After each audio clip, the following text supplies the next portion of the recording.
네, 먼저 저희 회사 간략히 소개드리면 저희는 와이저스라는 팀이고요. 빔과 AI를 활용해서 건물을 지을 때 좀 더 똑똑하고 효과적으로 짓는 방법을 연구하고 서비스를 제공하고 있습니다. 그리고 저희 와이저스는 신테그레이트라고 하는 회사 그룹군의 일부입니다. 신테그레이트, 와이저스, 디지털 데이터미라고 하는 회사들로 구성이 되어 있고요. 현재 7개 나라의 팀을 두고 있고 3개 국가에 추가로 이제 법인을 설립 중입니다. 총 BIM과 관련된 업무를 2013년부터 200건 이상 수행했습니다. 현재 그 중에 한국에 계신 6분께서 이 스마트 건설 챌린지에 참석을 하셨고요. 앞에 보이시는 모델링, 코디네이션, 데이터 추출 문서와 분석 활용 이런 전 과정에 적절한 담당자분들께서 경험을 가진 전문가 분들께서 같이 참석을 해서 수행을 해주셨습니다. 제가 말씀드릴 순서를 간략히 설명드리면 먼저 간략한 개요 말씀드릴 거고요. 그리고 주요 기술, 그리고 실제 화양초에 적용한 실행 그 실증 사례, 그리고 분석 및 기술 확장성, 그리고 마지막으로 결론을 말씀드리겠습니다. 예, 저희 그 개요는 뒤에 말씀드릴 내용에 대한 간략한 설명인데요. 건설 산업에는 다양한 리스크가 존재하죠. 그 중에 이제 저희는 대표적으로 간섭과 같은 게 이제 대표적인 가장 중요한 리스크라고 생각을 합니다. 그래서 BIM 기술이나 이런 것들이 나온 이후로 이제 많은 간섭들이 3D로 확인이 되고 해결되고 이런 과정이 많이 이제 적용이 되고 있는데요. 여전히 뭐 많은 어려움들도 있고 해결해야 될 과제도 많습니다. 그래서 그 외에 어떤 AI나 이런 새로운 기술이 대두되면서 잘 활용을 해서 더 이제 리스크를 줄일 수 있는 방안들을 찾고 있고요. 그래서 빔이나 크래시 AI 저희가 개발한 플랫폼인데요. 이런 것들을 활용해서 리스크를 줄일 수 있는 방법을 실제 화양초등학교에 적용을 하면서 실증을 해보았습니다. 그리고 더 나아가서 그 적용 결과 나온 데이터들을 저희들이 이 면밀히 분석을 해서 그를 통해서 어떤 인사이트를 얻을 수 있을까, 그것으로 어떤 생산성을 향상시킬 수 있을까 이런 것들을 좀 연구했고요.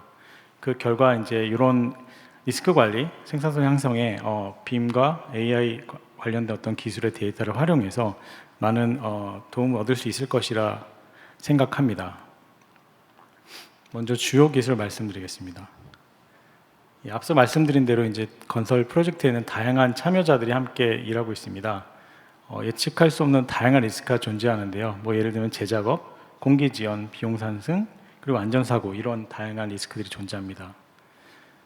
그런 리스크들을 만들게 되는, 발생하게 되는 가장 큰 요인으로는 건물 디자인 안에 있는 어떤 간섭 사항들 이런 것도 이제 대표적인 리스크를 만들어낸 요인이라고 설명을 할 수 있습니다.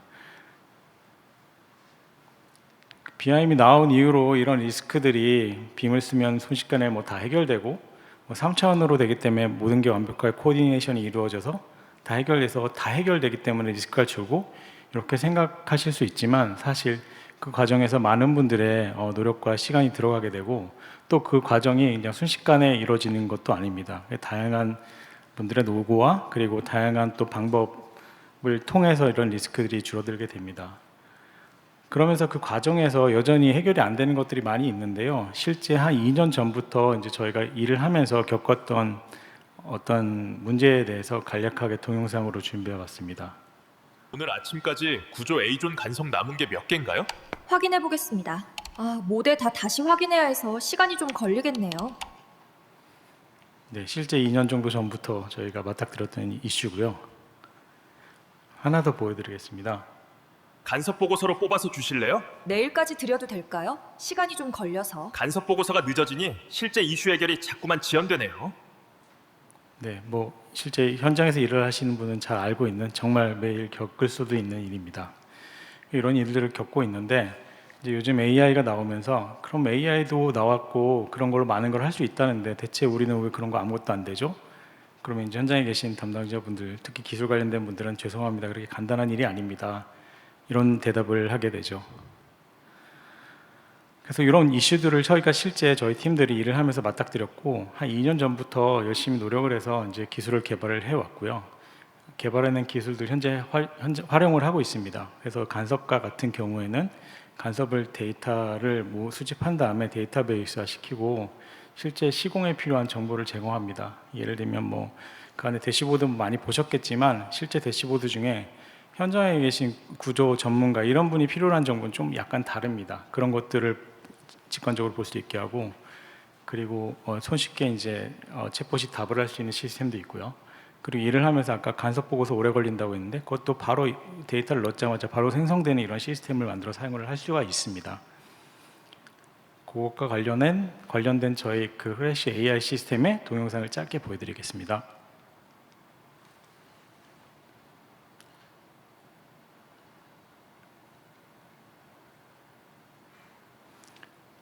앞에 나오진 않았는데요. 그 BIM 데이터를 그냥 드래그 드랍해서 데이터베이스에 넣게 됐고요. 그럼 자동으로 전처리를 한 후에 입력된 데이터를 토대로 간섭이 저렇게 정리가 됩니다. 그리고 그 옆에 바로 직관적으로 저렇게 실제 현장에서 사용하는 형태의 보고서로 나오게 됩니다. 물론 데이터 다 추출 가능하고요. 대시보드도 현장에서 필요로 하는 정보만 넣어놨습니다. 그리고 한글과 영문으로 저희가 그 6개월 넘게 트레이닝 시켜서 최적화한 형태의 어떤 그 챗봇이 원하는 답을 주게 됩니다. 그래서 이런 기술들을 실제 화양초등학교에 어떻게 적용했는지 간략하게 말씀을 드릴 건데요. 지금 너무 다들 잘 알고 계시는 BIM, 그리고 거기에 나오는 어떤 모델링을 한 다음에 코디네이션을 하고 거기서 물량을 뽑아내고 그 다음에 도면을 뽑고 뭐 이런 일련의 과정들, 그런 것들 다 수행을 했습니다. 저희 팀들이 열심히 다 직접 수행을 했고요. 그 내용들은 제가 다 보여드리진 않고 그 중에 일부 핵심적인 내용들, 좀 주요 내용만 짧게 보여드리려고 합니다. 이 화양초등학교 프로젝트의 개요고요. 너무 잘 아시는 내용이라 넘어가겠습니다. 예, 저희 팀들이 했던 내용 중에 이제 몇 가지 주요 키포인트만 설명을 드리겠습니다. 시공성 검토 관련해서는 그 간섭 사항들이 많이 있는데 다른 분들도 다 잘 하셨겠지만 저희는 이제 89.82%를 해결을 했습니다. 근데 여기서 이제 하나 말씀드려야 될 게 주어진 모델이 건축과 구조가 있는데요. 저희 그 엔지니어들이 가진 전문성을 토대로 MEP 모델을 직접 디자인해서 모델링을 해서 넣었습니다. 그리고 MEP 모델, 건축 구조 모두 다 놓은 상태에서 MEP 간섭까지 다 해결을 해보았습니다. 그 상황에서 이제 간섭을 해결한 사항이 89.8% 정도 되었습니다. 공정도 앞서 발표하신 분들 많은 좋은 일들을 하셨는데 마찬가지로 4D 시뮬레이션을 진행을 하였고 그를 통해서 공기 지연을 최소화할 수 있는 방법들을 찾았는데요. 뒤쪽에 좀 더 설명드리겠습니다. 모델에서 물량을 추출해서 당연히 물량을 확인을 하고 그 다음에 관련된 문서화하고 도면 추출하는 일도 하였고요. 안전성 부분도 앞에 말씀해 주신 것과 같게 비계나 아니면 어떤 그 안전상 이슈가 될 수 있는 부분을 찾아내는 시뮬레이션도 진행을 하였습니다. 추가적으로 자동화 부분은 항상 많이 나오는 내용인데요. 3가지 정도 주요한 자동화를 하였는데 뒤에 설명드리겠습니다. 저희가 그 시공성 검토를 하는데 코디네이션 전 과정에 아까 보여드린 크래시 AI 시스템을 활용을 했고요. 그 과정에서 처음에 수치받은 모델에서 1,700건이 넘는 간섭 데이터를 도출을 하였고 다 DB화해서 저희가 그 시스템에 넣고 그 다음에 설계 변경이라고 써놨는데 저것은 저희가 임의로 MEP 디자인을 해서 만든 모델을 통합시켰습니다. 그랬더니 3,800건 이상의 간섭이 추가로 나왔고 그래서 총 5,500건 정도의 간섭이 이제 생성이 됐는데요. 저희가 열심히 일을 해서 한 5,000건 정도를 해결해서 총 89% 정도를 해결을 했습니다. 저기 보이는 이미지가 저희가 만들어낸 그 시스템에 들어가 있는 간섭 데이터와 관련된 이미지들입니다. 거기서 바로 추출된 이런 간섭 보고서들이 있는데요. 이걸 가지고 의사소통을 하면서 이 업무를 했고요. 4D 같은 경우도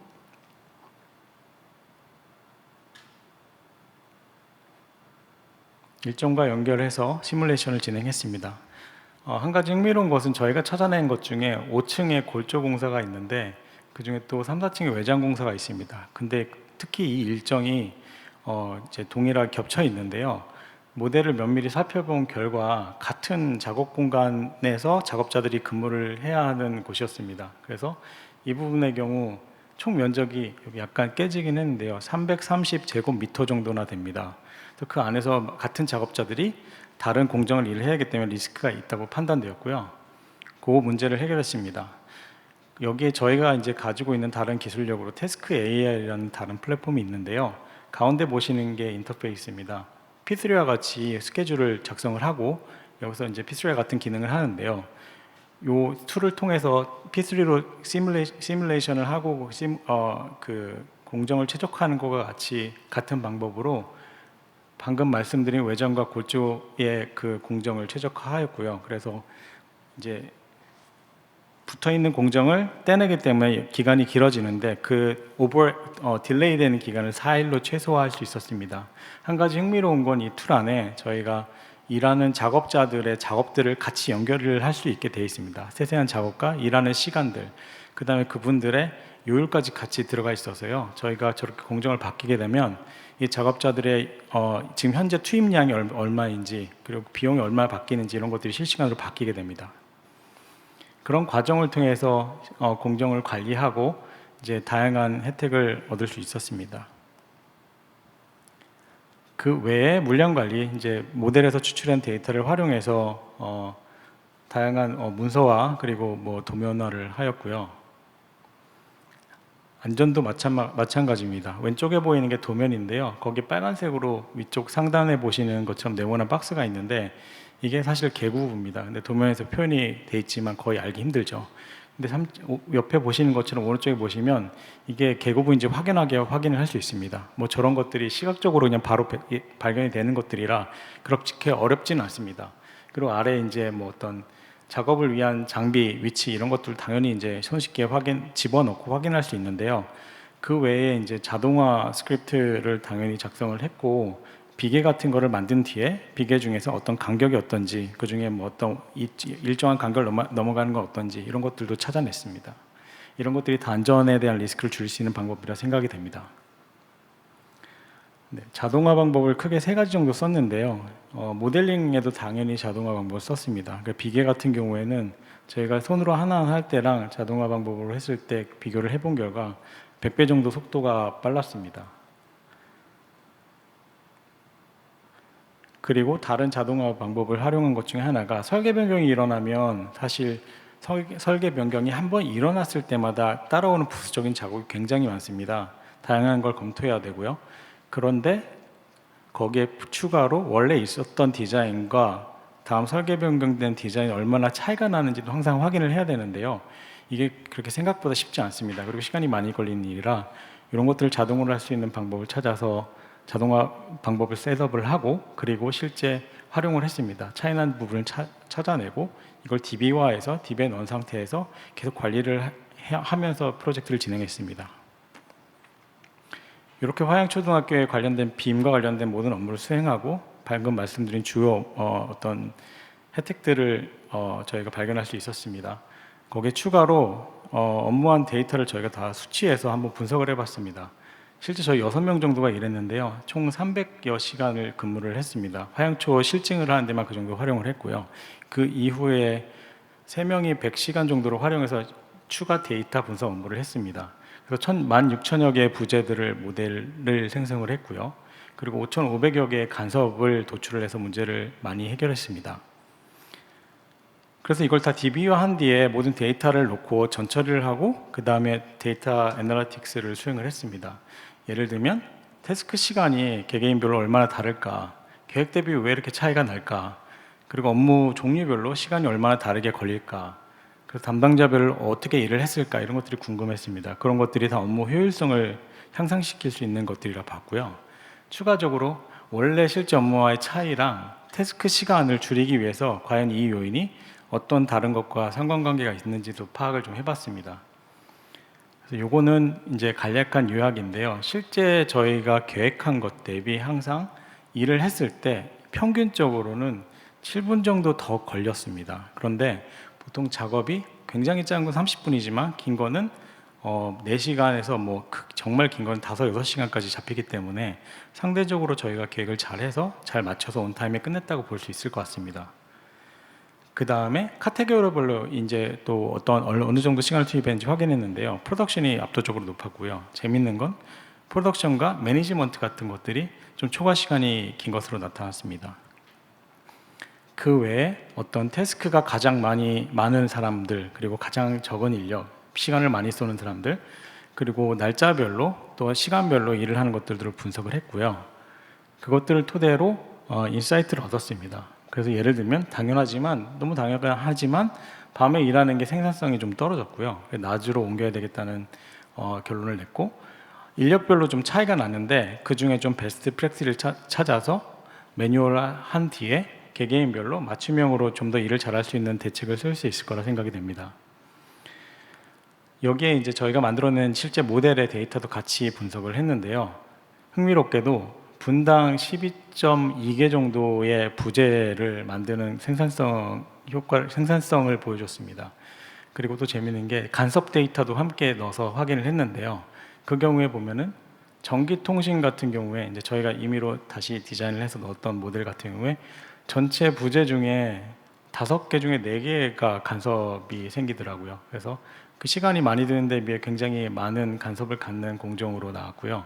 기계 소방 건축 같은 경우는 이제 상대적으로 좀 나은, 상대적으로 안정적인 공정으로 분석이 됐습니다. 그래서 이러한 실제 이 프로젝트를 수행한 결과 저희가 일을 한 데이터, 그리고 간섭이 발생했던 그런 모든 데이터, 만들어진 모델 같은 것들을 함께 놓고 종합적으로 이제 도출해낸 결론이 아래에 있는 표와 같습니다. 이런 내용들을 이제 가지고 다음 프로젝트를 할 때 이렇게 좀 하면 생산성이 올라갈 수 있고 모델의 품질도 올라갈 수 있고 이렇게 할 수 있다는 하나의 그 중요한 지표로 활용될 수 있을 것 같습니다. 그래서 예를 들면 아까 말씀드린 어떤 일정 같은 경우에 어떤 인력을 시간 더 쓰고 이런 것들을 찾아내면 더 쓰는 인력은 더 줄일 수 있는 쪽으로 방법을 찾아주고, 계획을 했을 때 계획 대비 7분이 늘어났는데 더 많이 늘어난 그 어떤 업무들은 이거는 계획을 하기 힘든 업무구나 이런 것도 파악을 할 수 있고요. 그 다음에 저 중에 뭐 일부 템플릿화해서 자동화하는 게 더 생산적인 공정들도 찾아냈고요. 야간 작업 같은 경우에는 특히나 생산성이 낮으니 이걸 데이터로 바꾸게 되면 생산성이 올라갈 수 있다. 이런 결론들도 났습니다. 그리고 이런 내용이 실증뿐만이 아니라 저희가 뭐 1, 2년 전부터 수행하고 있는 프로젝트 실제 적용을 해서 이제 많은 도움을 얻고 있습니다. 왼쪽에 보이시는 사진이 이제 저희가 수행하고 있는 다른 프로젝트의 실제 코디네이션 미팅 사진이고요. 거기에 보이시는 안에 시스템이 저희 실증할 때 활용했던 크래시 AI 시스템입니다. 그래서 현재 그 프로젝트에서는 매회 간섭 데이터를 관리할 때 쓰는 시간의 경우에 한 83%가 단축이 됐고요. 보고서를 작성하는 것도 매주별로 매주 코디네이션 미팅이 일어나는데 87% 정도 단축되는 효과를 보고 있습니다. 여기까지가 저희가 이제 진행했던 내용이고요. 결론을 한번 말씀드리면 건설 프로젝트에는 굉장히 많은 리스크가 존재합니다. 그 중에 하나가 이제 간섭이고요. 간섭이 굉장히 중요한 요인 중에 하나입니다. 이 간섭을 줄이기 위해 다양한 방법들을 활용할 수 있고 빔도 잘 활용하면 많이 효과적으로 간섭을 줄일 수 있습니다. 그런데 여기에 추가로 어떤 저희가 개발해서 활용하고 있는 크래시 AI나 뭐 이런 시스템들, 이런 기술들을 활용하면 더 많은 혜택을 얻을 수 있다고 생각하고요. 실제 화양초에서 그 간섭의 경우에는 90% 정도 절감을 했고, 그리고 변경 사항들도 빠르게 대처하고 공기 지원도 최소화할 수 있었고요. 그 자동화 기술도 활용하고 데이터를 활용해서 어떤 그 다음에 활용하기 위한 인사이트를 얻을 수가 있었습니다. 그래서 이런 BIM 기술들 발전하고 있고 이미 많이 활용되고 있는 BIM 기술과 그다음에 새로 대두되고 있는 기술들, 그리고 그 만들어 놓은 데이터들을 잘 가지고 같이 분석을 한 뒤에 좋은 합리적인 어프로치를 저희는 계속 찾아낼 것이고, 이런 어프로치를 잘 활용하면 건설 산업 전반에서 이제 많은 리스크를 좀 감소시킬 수 있을 것 같고 실제 생산성도 많이 향상될 것이라 생각합니다. 여기까지가 저희 발표 내용입니다. 경청해 주셔서 감사합니다.